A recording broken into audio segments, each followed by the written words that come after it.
Mbamalu arrived in Halifax in 1980s as a student of engineering at Dalhousie University, where he noticed a lack of cultural representation from his African heritage. Many years later, he co-founded what is now known as the African Festival of Arts and Culture. Today, George joins us to discuss this year's activities and the evolution of the festival since its inception. Welcome to the show, Mr. George. Thank you very much. Finally, we have you in the seat. We have you in the studio. I'm so excited for this interview. You are what I'm learning to understand, an uncle to the community. So yeah. I want to address you of that and give you the respects because that's how the young people see you. Yes, that's how a lot of young people sees me in the community. Yeah. Because most of the young people I grew up together with their parents. Yes. And so I developed activities for them when they were in junior elementary school and junior high, and then they proceeded to the university. So throughout their life, I've been involved with my activities. So they all call me Uncle George. Absolutely, absolutely. Yeah. With that title comes great responsibility. So that being said, why don't you tell us a little bit about who you are, where you're from, and then we'll segue into how you got into Canada. Yeah, that's a good question. Yes, who I am. I'm George Mbamalu, and originally from Nigeria. Nice. And in Nigeria, we have two major ethnic groups. Yes. That are called the Igbos, the Hausas, and Yorubas, and I'm part of the Igbo race. Okay. And so I came to Canada in the 80s to study engineering, and I finished my undergraduate in Nigeria before coming over here. And while I was here, I did my master's and my doctorate degree in electrical engineering. And since then, I've been practicing engineering and also teaching at the university. Mm-hmm. So that's who I am. And I'm married. Like everybody would like to know that I'm married with 4 daughters. Yes. And 2 grandkids. And so myself and my wife have been married for almost 31 years now. So we're so happily married. Congratulations on that. That's a lifetime achievement. Yes, it is. Yes. Well, thank you for sharing all of that. And tell me if you can share the story behind the beginnings of Afrifest and what inspired you to start it. Sure. When I came here, like you said in your introduction, I came here as a student, and while I was a student at DAL, it used to be called Technical University of Nova Scotia. The first multicultural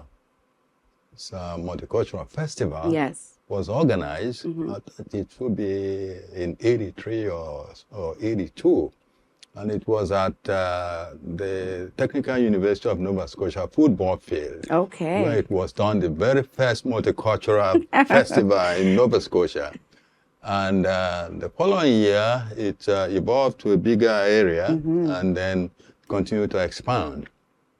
So I was participating in the multicultural festival, and I was very active as a student in terms of with African Student Society at Dalhousie University. So we organized a lot of cultural activities, traveled throughout universities in the maritime, presenting African dances.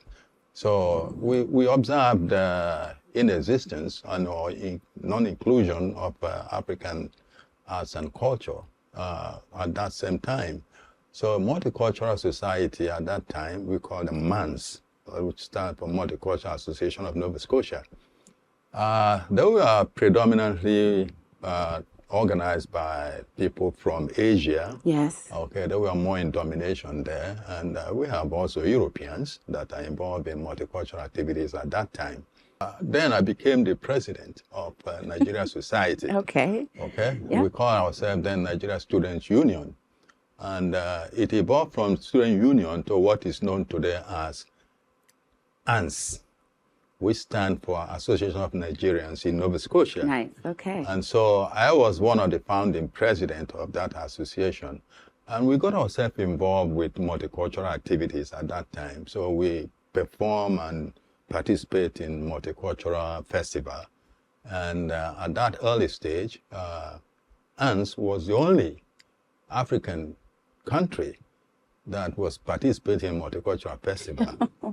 And then the Jamaicans, of course, were also there. So there were the two main non-colored, black people, black countries that are involved in multicultural festival at that time, Nigerians and the Jamaicans.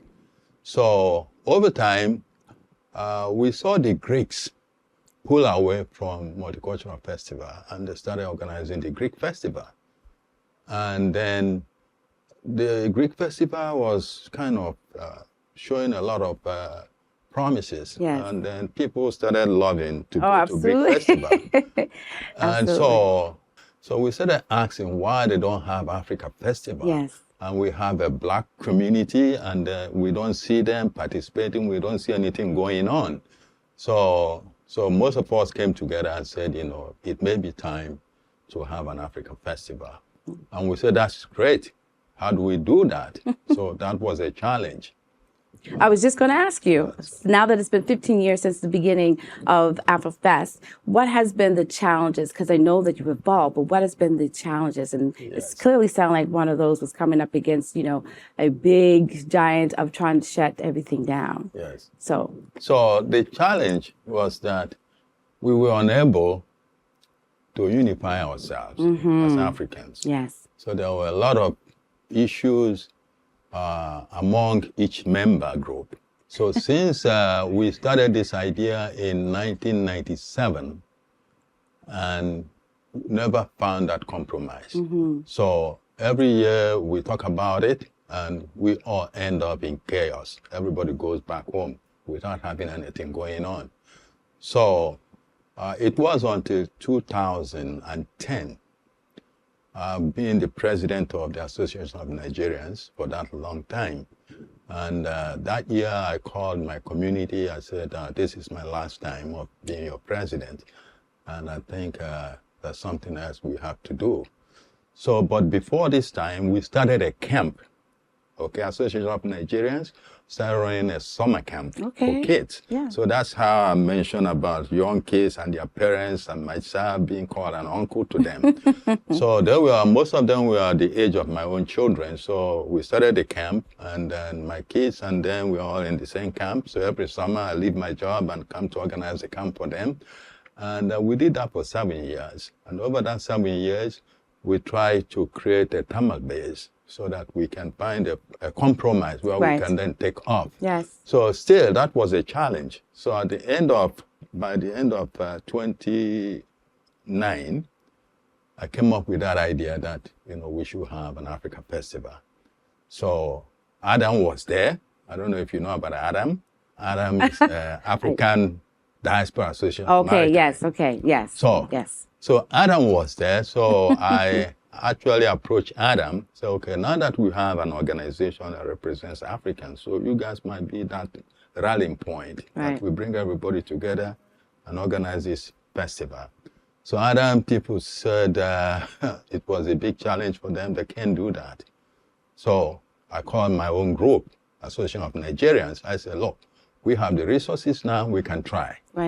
So we move ahead as one organization, Association of Nigerians in Nova Scotia in 2010. And organized the first Africa Festival. Well, congratulations on that. And then during the festival, a lot of Africans came and they were part of it. But it was spearheaded by the Nigerians. But now everybody saw the success, and everybody came to that success and embraced the success. So from there onwards, then the following year, 2011, we have to register an organization called Africa Festival of Arts and Culture Society to run this festival.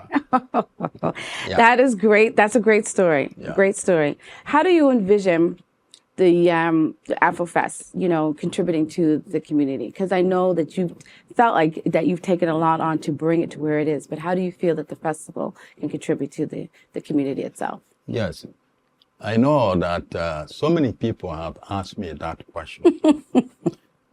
Because people sit out there, what they see is the people that organize it. and they see me Yeah. as a Nigerian, some people think I am benefiting economically from the festival, which But is you not have a heart true, for it. which is not true. Right. You just simply have a heart for it. Yeah, rather I am paying Right. to get this thing done. Right. So if you ask many of my board members, they can attest to that. Okay. So, but anyway, so somebody asked me that question, and I said, yes, there's so many things you don't see that happen, how the community benefits from the festival. But we bring community groups to come and perform. One of our reasons for running this festival is not just to celebrate our cultural heritage. It's not just that. We are looking at empowering our community as well. Yes. So when it comes to empowerment, people don't see that until you tell them that. Then they start seeing, oh yeah, you're right. Right. So somebody asked me that question. I said, when you come to Africa Festival, Afri Fest, what you see at Afri Fest are performers that entertain you. Right. I said, at the background, you see vendors. Okay, yes. You are empowering those people because they are selling their arts, their crafts and wares, their food.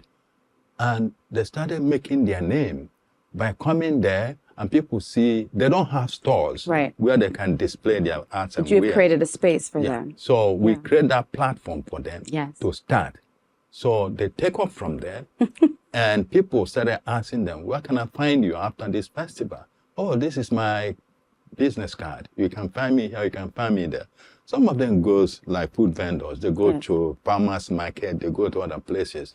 When we started with Mary African Cuisine, okay, she was at the farmers market most of the time. Then she started going to festivals, and our festival was one of our best experience. So she comes to our festival, and people already know Mary. And when they see her there, oh wow, Mary, Mary, Mary. So it's an avenue for people to see her more often. So these are the kind of things we do at the background, and people ask that question. So when you explain to them that the vendors that come there, we don't take money from them. Right. They make their money, they take their money home. And we empower them by providing them the platform. And entrepreneurship. To showcase their product. Absolutely. Okay? So, and then the other side of entertainment, the community group, we expose them to the audience, seeing their cultural performances. And then sometimes people call me after the festival, oh, this group performed at your festival, how do I get in touch with them? So it's okay, this is their contact. And they have to contact them. So these are the benefits the community get from. Great answer. Yeah. Great answer.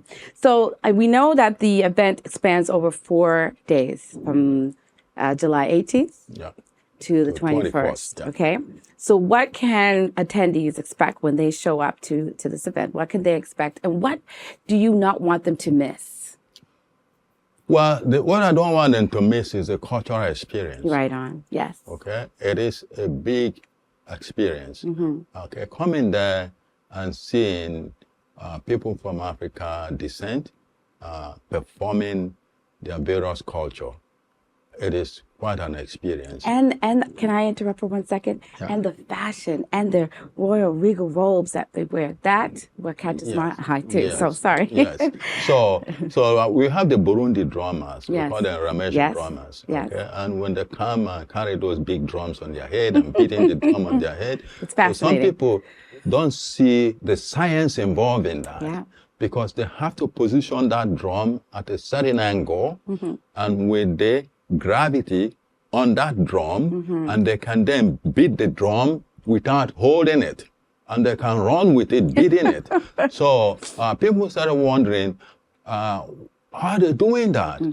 But they failed to realize that these guys are using science. That's right. That's right. You know, this is science. It's not just they just put it on there. So they use science to calculate how to position the drum, where the drum will be, and the weight of the drum, and then the gravity that is on that drum, it shouldn't fall. So they balance all those forces, and then they can move with it. Right. And then you have the dancers, you know, they bring in colorful dances from Africa. And don't forget the food. Yeah, the food, of course. That's, the food is fabulous. very food, flavorful and tasted it. For me, it's like, if this is what Africa tastes like, I want it. Yes. So the food, of course, yeah, yes, the food. absolutely. And now we have the arts and crafts as well. Some That's of these right. things you can't find them in local stores. That's right, that's right. And these people bring them in there and display them. And even though if you don't buy them, you see them in display. That's right. So that's enough. There's a lot of information that is being communicated from them. Yeah. So other than founder, what role do you play? Because they bring you on the stage at the end to give like a little empowerment word and to obviously offer thanks and gratification to those sitting in the seats and your supporters. Well, right now, I carry most of the burden. Okay. And I'm hoping, the board is hoping, we don't have paid staff running the event. So we are hoping that by the end of this year or next year, we should be able to have a paid staff that can run the event for us. And a lot of us are, over 60 years old on the board. And so we're looking at transitioning the board to younger people so that they can keep on flying that flag. And so we are hoping that over the coming year, we'll be able to have more younger people involved in organizing the festival. So my role as the chair of the board, I kind of do 2 or 3 things at the same time. As the chair, and also organize the event myself. So I spent almost a whole year planning the event, executing the event, and making sure that the event is successful. That's right, absolutely. And sourcing funding is a challenge, one of the challenges that we are facing. So we're trying to diversify our funding base by looking for new funders every year, and partners, and trying to bring people on board. So these have been the challenges that we are facing in organizing Africa Festival of Arts. Thanks for answering that. And what role do you see Afrifest playing in promoting diversity and inclusion in Halifax? Well, that's one of the reasons we started it, is inclusion and diversity. So by being one of the major players in the cultural industry now, so people are becoming comfortable with us. Yes. Okay, and the funders are becoming comfortable with us. So we've been there for 15 years now. And for these 15 years, they have seen what we have done. And with the letter they have given us, they have seen exactly what we have done with it. And so they're coming to us, sometimes even calling us saying, oh, you guys could apply for this fund, you can apply for that. So we are happy for that. And so, yeah. So can you tell us about the impact that Afrifest has had thus far on, yes, of course, your young people, but the community that you surround or live within? Can you share some of that? Yeah, at the beginning, I said it was a challenge to get other African communities to buy in. Yes, okay. Okay, it was started by Nigerians, and then over time, we have performers that are not from Nigeria. Actually, when you come to the event, most of the performers are not from Nigeria. Most of them, it's only this year or maybe a couple of years ago that we started having Nigerian performers in the event. And so we have the Ethiopians, we have the Eritreans. These are the 2 major organized cultural groups we have. Yes. It's Eritreans and Ethiopians. Yes. The other communities, they're not really organized when it comes to their culture. They may be organized in other ways. However, over the years, now the Ethiopians and the Eritreans were more dominant. And now we have the Nigerians. Now we have the Sudanese. Okay. We have the Ghanaians. Okay. We have different groups are coming up now, seeing what others have been doing. So why can't we do that? And that was what inspired us to do this. I love to hear that. I love to hear the growth. I love to hear the expansion. I love to hear the fact that, and I think also, George, if I can contribute this to the fact that you guys have been consistent and what you've been bringing to not only the stage, but what you've been bringing to the event itself. Yes. And people come with that expectation that they're going to have an experience. Yes. Myself included. Yes. When I first sat there, and I think I shared with you this before at the top of the show, is that when I first sat, I was like, what is this? This is full of life. It's colorful. It's vibrant. There's energy in this room. Yes. And everybody should have a little taste of that, I should say, right. to be able to say that they've seen the world. If they don't leave Halifax, Yes. if they've never gone to Africa, they can experience Yes. that there. And like this year, we have, to be honest, we have, like I said, we have Ghanaians, Nigerians, Sudanese, Ethiopians, Eritreans, and we have Guineans. Guineans, okay. We have also people from Ivory Coast, but they're coming from Montreal. Oh. We have from Amadou Kenu from Burkina Faso. Okay, so and then Wow. we have Valare Kome from Cameroon. She's based in France, so she's performing this year in this festival. So she's flying all the way from Paris to come here, but she have other tours she's doing, but she included Afrifest wow, as one of her George. tours. Yes. So that's tells people how the Afrifest is gaining ground, not just only in Canada, but outside Absolutely, Canada. absolutely. Last 2 years, we have another performer from, I think, Guinea, but she's based in Paris. She also came to perform at the festival. And we have Dico Fils, that comes all the year, every year, most of the years, but I don't think he's not coming this year. From Burkina Faso, he comes here, perform on world tour, and include our festival as part of his stopover tour. So, Wow. so that gives us that international Absolutely. Absolutely. experience we are looking for. Yeah. So I have this question in my head. Besides Afrofest, your organization also celebrates Black History Month, correct? Yes. And it also publishes a cultural magazine. Is that Yes. correct? Yes, Okay. we do. How does the incentives complement each other? The Okay. festival, Black Yes. History Month, and the magazine. Yes, if you look at APAC's mission statement, Yes. okay, we want a society where everybody, irrespective of your background, your race, have equal opportunity to Okay. exceed, to excel. So this is what we started with, is inclusion and diversity. So we see the summer festival as summer event, and we don't want the audience, the community, to wait for another 12 Right on. months Very smart before move. being Yes, aware absolutely. of another African Absolutely, activity. yes, yes. So when the Black History Month came on, February, Yes. we have event as well, and to promote the inclusion and diversity Yeah. again. So each of them have their own spot, but overall they serve the same purpose. That's right. Okay, the same thing with the cultural magazine. All of them serve the same purpose.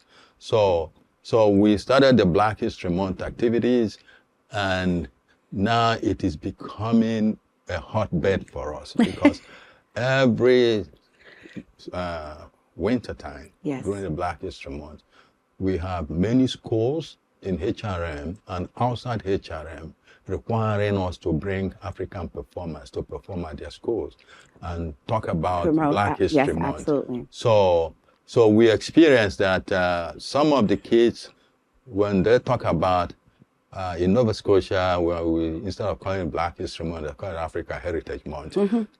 When some of them don't know the meaning, what is Africa Heritage Month? That's true. Okay, and sometimes they can't connect certain things with Africa. Okay, and so when we bring performers to go to schools, they educate the young kids about musical instruments. Okay, Yeah. and it was during some of the tours that Amadou goes to the schools, he tried to explain to them. He brought up a xylophone for them Yes. and asked them, what is this? They said xylophone.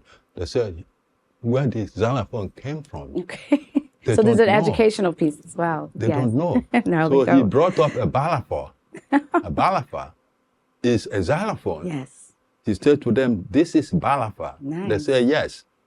This is xylophone. They say, yes. He said, the white people came to Africa and saw balafon.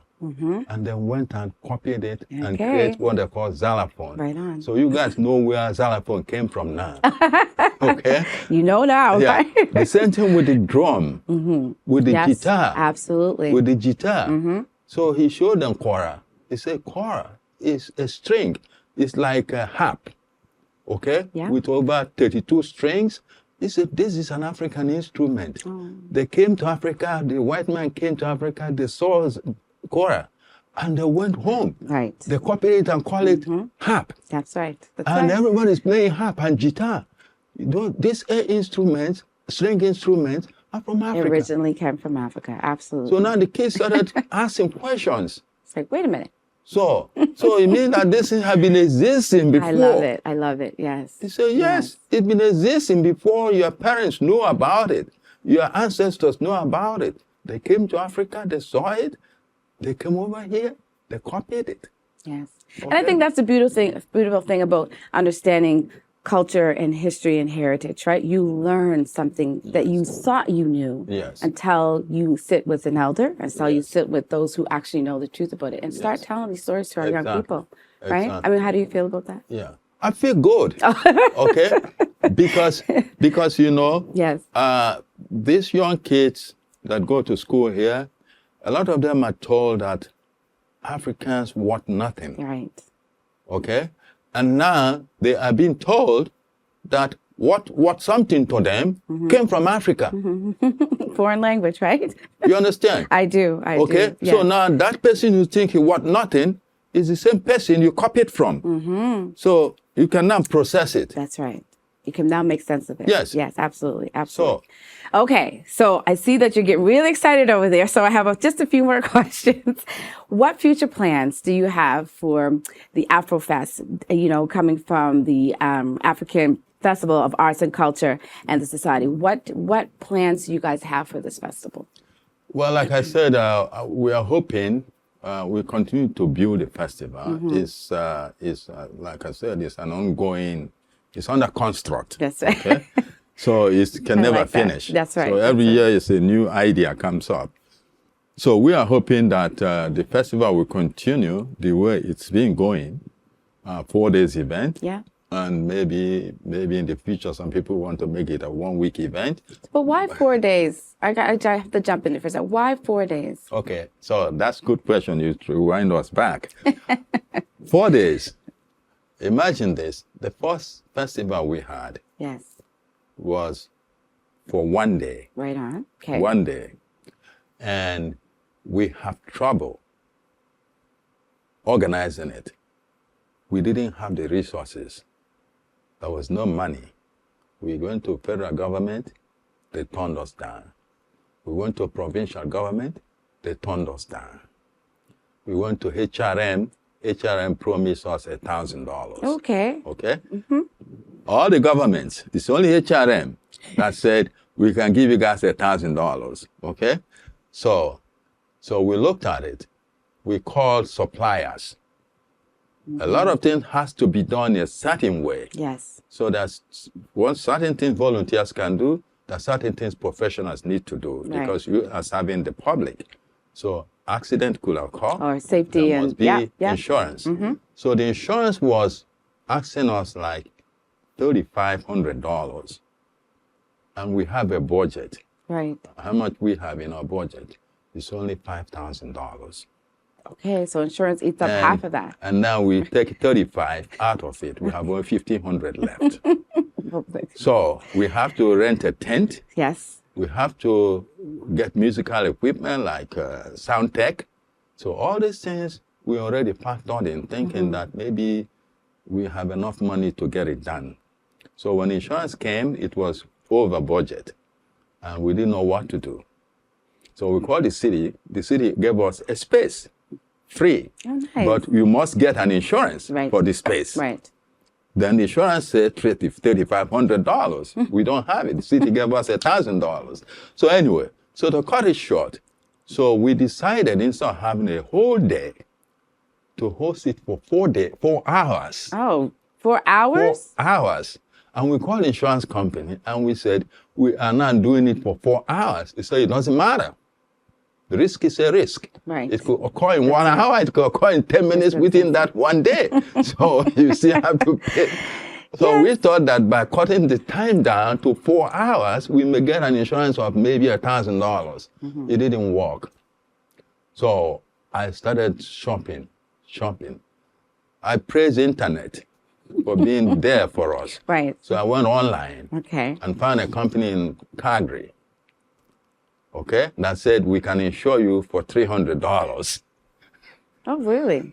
From $3,500 to $300. Okay. And Very I said, resourceful. what the hell is that? I said, I pay right. My treasurer, Robert, he looked by, he said, George, don't hold on. Pay. Right. Before they change their mind. So we paid. And smart guy. Okay. that sliced the budget. Right. Absolutely. Absolutely. $3,500 to $300. So now we were able to host this thing for 4 hours. Right. And so our budget came to $7,000 and everything was covered. Okay. And we had it for 4 days instead of 4 hours instead of 1 day. Okay. My goodness. So the following year, Right. 2011, we saw the outcome. The people who showed up, it was overwhelming. So we said that location where we had it, where you have the library now, Yes. on Spring Garden by Yes. Queen. Mm-hmm. So it used to be a parking lot. So they used to have a jazz festival there Yes, as well. absolutely, So, yeah. so then we decided to go to the waterfront in 2011. And then we hosted it in 2011, Friday and Saturday. 2 days now, from 4 hours to 2 days. So we Nice. shut down. On Sunday, we went down to the waterfront to make sure that the tents are secured because the tent company will come and pick their tent on Sunday. Right. So when we went down there, we saw the whole area was full with people sitting down Waiting. and waiting. And I said, look at my time. I said to them, what are you guys waiting for? The whole festival. I said, the festival finished yesterday. They nearly mobbed me. You got to put the music on or something. So they nearly mobbed me. I said, are you serious? I said, I'm serious. We don't have festival. It's over. So they said, you can't be serious. I said, I'm done. So I left and I called the group. I said, look, these guys want more festival. So what are we going to do? So, well, next year we do it until Sunday. Okay. So we open it till Sunday. Now it's 3 days. The people have spoken, right? Yes, That's what exactly. So we had it for 3 days. So for almost 5 years in a row, we had it Yes. for 3 days. Right. Then we started seeing a lot of interest in terms of Responses, yeah. performance. So 3 days, we can't fit all people that want to perform in 3 days. And then we said we can add one extra day, and that one extra day will be what we call the Youth Day, to encourage young Right. people, Nice. give them a platform to showcase whatever they want to showcase. So on Thursday, which will be the opening day, is open for young performers. Right. So new artists, young performers, Giving them rappers, that. Nice, they nice. can come there, Yes. entertain themselves, and then on Friday, then the major thing kicks in. So right now we have still on Thursday, we have a lot of good bands performing on Thursday this year. Nice. Okay? I love it. I love it. I love it. You have great stories. So I only have 2 more questions before we wrap up here. But I think hearing you talk about, that whole thing about like they're waiting, it also gives people things to look forward to and also come out and do, right? Because you have the whole summer, you're doing a walk through the boardwalk or the waterfront, and then you stumble across, the Afrifest. Yeah. Wow, what great entertainment, right? Yeah. So I don't blame them for waiting and forcing your hand at that. But what support from the community and the local organization has been crucial in your success with Afrifest? Well, the performances, Right. the participating, That's right. performing, and also participate as vendors. And which is very people showing important. up, right? Yes. Yes. So which is very important. Yes. So we give them that platform, and they come out there and they support the event as well. So it's a two-way process. Okay. So we virtually covered most of their costs. Vendors don't charge them that much Right. when you go to other festivals. Okay. So sometimes people ask us, why are we doing that? So, well, if we can raise the fund, Right. okay, that's why we are not And bring the cost down. and bring the cost Yeah. down, and then encourage more people. That's right. Okay, so our purpose is to empower our community. Absolutely. So if we raise funds that we think is sufficient, and we don't have to charge them, we just say, come on, do Come whatever on. you want to do. Absolutely. Okay, if we don't have the resources, we let them know we don't have the resources. Okay, and if they want to be part of it, then they have to pay for it. Right. Okay, so that's we rely on the community as much as they rely on us. Absolutely. So, yeah. Great question. Okay. Now, this is your moment. As the co-founder of the Africa Fest, what are the achievements that you're most proud of?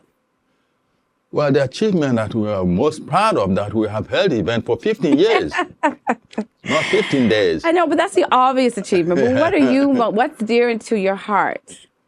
To my heart Yes. is when I look at every year, people cannot predict Right. what to expect Okay. every year. Leaving them on the edge of their seat. Yeah, it's always great this year. Every year, people will say, this was better than last year. And then we never see people say, oh, no, last year was better than this year. So these are the things that give me that encouragement. Yes. It's when people sit back and call and say, look, this is fantastic. You guys are doing fabulous job, you know. And I say, thank you for that compliment. Okay, and it's not a one-man effort. It's a group effort. That's right. Okay, there are people who are working behind the scene to make this happen. Okay, and so, and we are also grateful to our sponsors. Yes. Okay, we cannot do this without the support of the government of Canada. Okay, they have been our major. Like I said at the beginning, they turned us down. But they're here now, right? They're here now, right? They turned us down the first year. We were kind of, where are we? Right. Are we not part of this community? Right. That's right. Then the province of Nova Scotia came on board, and they have been very supportive, you know. So then HRM has increased Absolutely. their presence Absolutely. in terms of resources they provide to us. I think in terms of, if I look at it, all the government funding we have received so far, seeing when HRM came, it was almost like 5 times what they provided us at the beginning. They're giving us now. Yes. So I would say 10 times, because they were never part of our Black History Month. That's right. But now they're part of our Black History Month. And so HRM has been a very, very strategic partner that we needed. And they have been doing great. I know Canada Heritage is a strong strategic partner for us, including the province. And we got Atlantic Lottery on board. Okay. So they were doing good. They have been supporting us very well, and Labatt Breweries. So these are the major people that have been supporting us, and we remain grateful to them. And so, yeah. So a huge thank you to all those supporters and community stakeholders and sponsors and all of those who buy in and to believe in the vision and the mission to see this become something supernaturally great.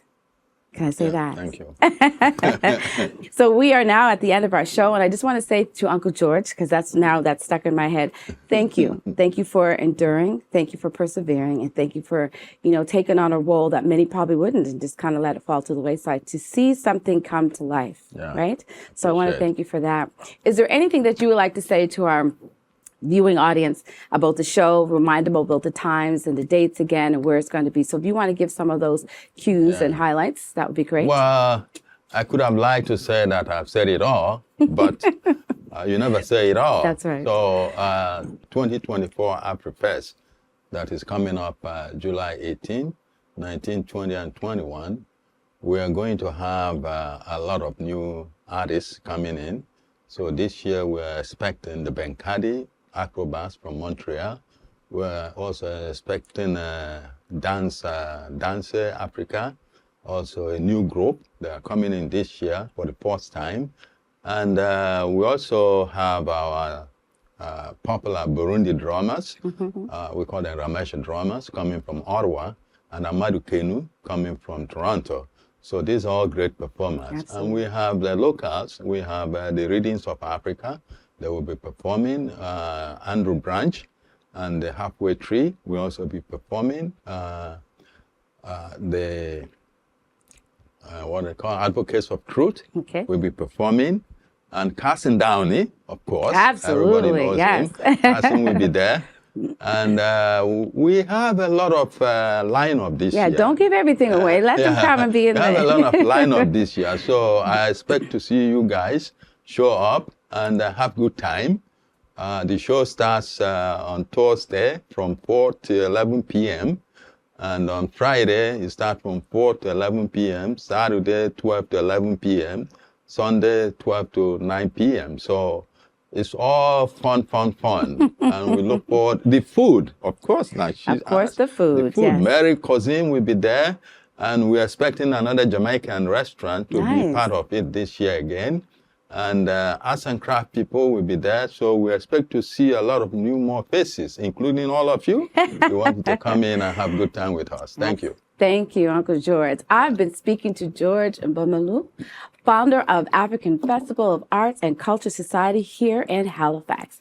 He's been here giving us some insight into the journey and details about this year's festival activities.